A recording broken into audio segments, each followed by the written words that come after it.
శ్రీ గురుభ్యో నమః. హరి ఓం. ముందుగా అందరికీ పరాభవనామ సంవత్సర శుభాకాంక్షలు. ఈ సంవత్సరం ఫలితములు ఏమిటి అనేది ఈ వీడియోలో మనం తెలుసుకుందాం.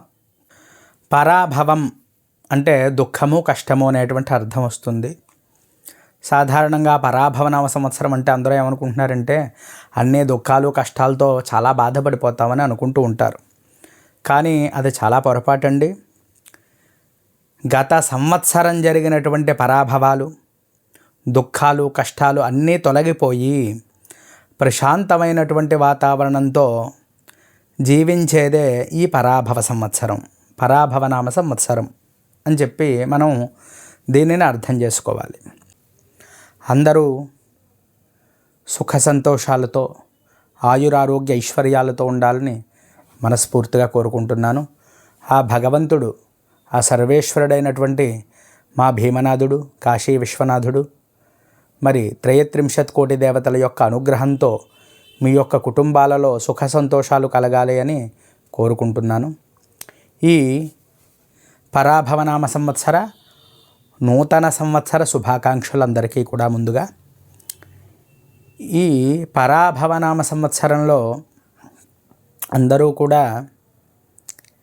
షడ్రుచోపేతమైనటువంటి నింబకుసుమ భక్షణం ముందుగా ఏమి చేయాలి అంటే అండి, ఈ నింబకుసుమ భక్షణం అంటే 6 రుచులు కలిగినటువంటి పచ్చడిని అందరూ కూడా ముందుగా స్వీకరించాలి. ఏమిటి ఆ రుచులు అంటే తీపి, చేదు, కారం, పులుపు, అలాగే వగరు, ఉప్పు. ఈ షడ్రుచులు కూడా మానవ జీవితానికి చాలా అవసరం. అందువల్ల ఈ షడ్రుచోపేతమైనటువంటి నింబకుసుమ భక్షణాన్ని అంటే వేప పువ్వు పచ్చడిని స్వీకరించి రేపు ఉదయాన్నే 19/3/2026 సంవత్సరం తేదీ గురువారం ఉదయం 7 గంటలకి ప్రారంభమై మనకి మరుసటి రోజు ఉదయం అంటే 5:47 సూర్యోదయం ముందు పూర్తవుతోంది. 19వ తారీఖు ప్రతి ఒక్కరూ కూడా ముందుగా ఏమి చేయాలి? ఈ ఉగాది కంటే ముందుగా దేవతారాధన చేయాలి. మన దేవుణ్ణి శుభ్రం చేసుకుని తరువాత దేవుడికి పూజ చేసుకోవాలి. ప్రతి ఒక్కరూ కూడా భగవన్నామాన్ని జపం చేయాలి. దగ్గరలో ఉండేటువంటి దేవాలయానికి వెళ్ళి దర్శనం చేసుకోవాలి. మన పెద్దలు ఎవరైతే ఉన్నారో వారందరికీ కూడా నమస్కారం చేసుకోవాలి. ఉదయాన్నే శుచి అయి నూతన వస్త్రాలు ధరించి చక్కగా ముందుగా దీపారాధన చేసుకుని దేవుణ్ణి పూజ చేసుకున్న తర్వాత దేవాలయాలకు వెళ్ళడం, మన పెద్దలకి చక్కగా సంప్రదాయ రీతిలో నమస్కారం చేసుకోవడం, ఇటువంటివన్నీ కూడా చేసినట్లయితే ఈ సంవత్సరం అంతా కూడా మంచి శుభ ఫలితాలను కూడా పొందుతూ ఉంటారు. అందువల్ల ప్రతి ఒక్కరూ కూడా ఇది అలవాటు చేసుకోవాలి. మన పిల్లలకు కూడా మన ధర్మాన్ని మనం నేర్పాలి. ఈ విధంగా చేసి ఆ దేవుడికి నైవేద్యం పెట్టినటువంటి వేప పువ్వు పచ్చడిని తినడం వల్ల ఆయురారోగ్య ఐశ్వర్యాలన్నీ కూడా పొందుతారు, గమనించగలరు. అలాగే మనకి ఈ సంవత్సరం పంచాంగ శ్రవణాన్ని వినాలి. ఈ పంచాంగ శ్రవణం మన రాశి ఏది, మన నక్షత్రం ఏది చూసుకుని ఈ సంవత్సరం ఎలా ఉంది అనేది తప్పక మనం పంచాంగ శ్రవణం అనేది వినాలి.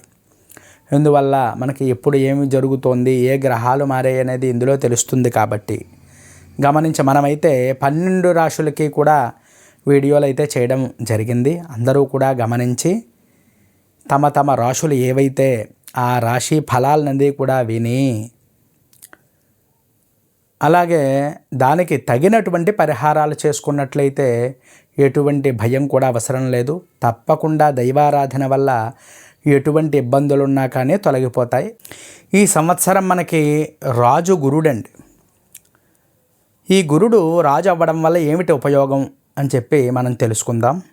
గురుడు రాజు అవ్వడం వల్ల యోగక్షేమాలు, శుభ ఫలితాలు పొందుతారండి. అలాగే మంత్రి కుజుడు. ఈ కుజుడు మంత్రి అవ్వడం వల్ల ఏమిటి ఉపయోగం అంటే కలహాలు, యుద్ధాలు, చోర భయాలు ఎక్కువగా ఉంటాయి. సేనాధిపతి చంద్రుడు. ఈ ఆహార ధాన్యాలు మొదలైనటువంటి ధాన్యాలన్నీ కూడా బాగా పండడం, వాటికి మంచి ధర రావడం అది కూడా జరుగుతుంది. సస్యాధిపతి శుక్రుడు. సమస్త ధాన్యాలు, తెల్ల ధాన్యాలకి ధర బాగా వస్తుంది. ధాన్యాధిపతి బుధుడు. ధాన్యాధిపతి బుధుడు అవ్వడం వల్ల మధ్యమ వర్షాలు, తుఫాన్లు, గాలి ప్రభావాలు ఎక్కువ ఉంటాయి. అలాగే అర్ఘాధిపతి చంద్రుడు. చంద్రుడు అర్ఘాధిపతి అవ్వడం వల్ల సువృష్టి, అర్ఘవృద్ధి కలుగుతుంది. తేనె మొదలైనటువంటి రసాయనాలన్నీ కూడా, ఉప్పు, మణులు మొదలైనటువంటి వాటికి మంచి అధికమైనటువంటి ధరలవి కూడా లభిస్తాయి. మేఘాధిపతి చంద్రుడు. సర్వదేశాల యందు కూడా ధాన్యాలు మొదలైనటువంటివన్నీ కూడా బాగా పండడం, మంచి ధర రావడం అది కూడా జరుగుతుంది. గోవులు విశేషంగా పాలిస్తాయి. అలాగే రసాధిపతి సూర్యుడు. రసాధిపతి సూర్యుడు అవ్వడం వల్ల నెయ్యి, నూనె, బెల్లం, తేనె మొదలైనటువంటి వస్తువులకన్నింటికి కూడా ధరలు బాగా పెరుగుతాయి. నీరసాధిపతి శుక్రుడు.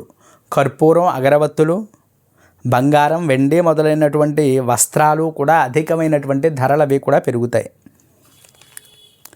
ఈ విధంగా మన పాలకులు, నవనాయక పాలకులు ఈ విధంగా ఉన్నారండి. పురోహితుడు ఈ సంవత్సరం శుక్రుడు, పరీక్షకుడు గురుడు, అలాగే గణకుడు శని, గ్రామనాయకుడు కుజుడు, దైవజ్ఞుడు చంద్రుడు, రాష్ట్రాధిపతి గురుడు, సర్వదోషోద్యోగి కుజుడు, అశ్వాధిపతి కుజుడు, గజాధిపతి శుక్రుడు, పశ్వాధిపతి చంద్రుడు, దేశాధిపతి శుక్రుడు, నరాధిపతి చంద్రుడు, గ్రామపాలకుడు గురుడు, వస్త్రాధిపతి శని, రత్నాధిపతి కుజుడు, వృక్షాధిపతి బుధుడు, జంగమాధిపతి శుక్రుడు, సర్పాధిపతి శని, మృగాధిపతి చంద్రుడు, శుభాధిపతి గురుడు, స్త్రీణామధిపతి చంద్రుడు. ఈ విధంగా మనకి ఉపనాయకుల నిర్ణయం ఈ సంవత్సరం ఎలా ఉందండి. అంతేకాకుండా మరి పశుపాలకులు ఎవరు అనేది కూడా మనం తెలుసుకుందాం. పశుపాలకుడు ఈసారి కృష్ణుడండి. పశువుల్ని మేపడం, అలాగే పశువులకి నీరు పెట్టడం, పశువులకి దొడ్డి పెట్టడం, ఈ మూడు కూడా కృష్ణుడే అండి. కృష్ణుడు ఎప్పుడైతే ఈ మూడు చేశాడో పశువులన్నీ కూడా చాలా బాగుంటాయి. మంచి పశుగ్రాసాధిపతి కూడా ఈయనే కాబట్టి పశువులకి మంచి ధరలు, పాలకి మంచి ధరలు రావడం, అలాగే పశువులు కూడా మంచి బాగా మేపుతాడండి.